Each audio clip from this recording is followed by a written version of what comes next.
حضرت یوسف علیہ السلام نے اپنی بھری جوانی میں یعنی 18 19 20 سال عمر ہوگی آپ کی، 21 سال ہوگی، کس طرح آپ نے اپنی عفت اور اپنی عصمت کی آپ نے حفاظت کی ہے۔ تو اس لیے بہانہ کوئی نہیں ہوتا، کوئی ایکسکیوز نہیں ہے، کوئی معذرت نہیں ہے۔ اگر انسان چاہے تو اپنے آپ کو بڑے سے بڑے گناہوں سے بچا سکتا ہے، اور برے سے برے معاشرے میں رہ کر بھی، اور یہ بات بھی یاد رکھیے کہ جہاں پر جتنا زیادہ گناہ عام ہوتا ہے وہاں پہ اپنے آپ کو گناہوں سے بچانا، اس کا ثواب بھی اتنا زیادہ ہوتا ہے۔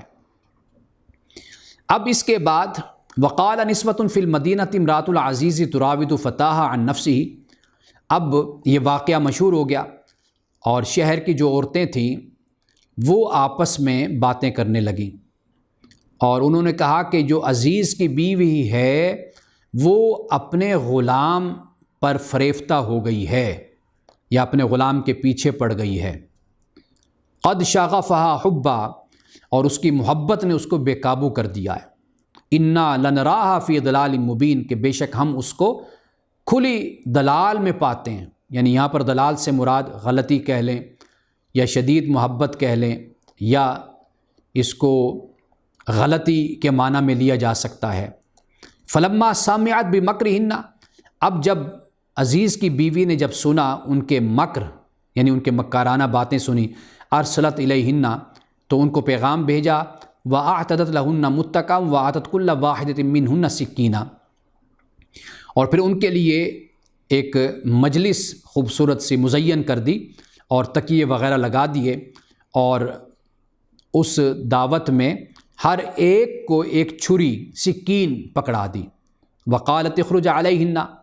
اور پھر حضرت یوسف علیہ السلام سے کہا کہ ان کے سامنے آؤ۔ اب بیان یہ کیا جاتا ہے کہ وہ حضرت یوسف علیہ السلام کے حسن سے متاثر ہوئی اور ایسی مدہوش اور بے ہوش ہوئی کہ انہوں نے اپنے انگلیاں اپنے ہاتھ کاٹ لیے، جبکہ یہاں پر جو معلوم ہوتا ہے آگے جا کر بھی ہم دیکھیں گے، حقیقت میں یہ بھی ایک پلان تھا، منصوبہ تھا۔ یعنی جب عزیز کی بیوی حضرت یوسف علیہ السلام کو اپنی طرف متوجہ نہ کر سکی، بہلا نہ سکی، تو پھر اس نے یہ کہا کہ جب عورتوں نے اپنی طرف سے یہ بڑے دعوے کیے کہ بھئی تم تو ایک اپنے غلام کو بھی قابو نہیں کر سکی، کامیاب نہیں ہو سکی اس معاملے میں، تو ہمیں دیکھو ہم اس کو کس طرح قابو کرتی ہیں۔ تو حضرت یوسف علیہ السلام کے سامنے وہ چھری در حقیقت وہ بلیک میل کرنے کا ایک طریقہ تھا، کہ جیسے بلیک میل کیا جاتا ہے کہ اگر آپ نے ہماری بات نہ مانی تو ہم اپنی جان لے لیں گی، اپنے آپ کو مار دیں گی اور ہمارا خون تمہارے گلے میں پڑے گا۔ تو یہ انداز بلیک میلنگ کا ہوتا ہے، تو انہوں نے یہی اختیار کیا، اور انہوں نے فلما رأینہ اکبرنہ، کہ جب انہوں نے حضرت یوسف علیہ السلام کو دیکھا اور تو وہ دنگ رہ گئی، حیران اور ششدر رہ گئیں، وقطعن ایدیہن، اور وہ پھر اپنے ہاتھ کاٹ بیٹھیں۔ کیوں کاٹ بیٹھیں؟ وقلنا حاشا للہ ما ھذا بشرا، انہوں نے کہا اللہ کی قسم کہ یہ بشر نہیں ہے، ان ھذا الا ملک کریم، نہیں یہ تو مگر عزت والا فرشتہ ہے۔ یعنی انہوں نے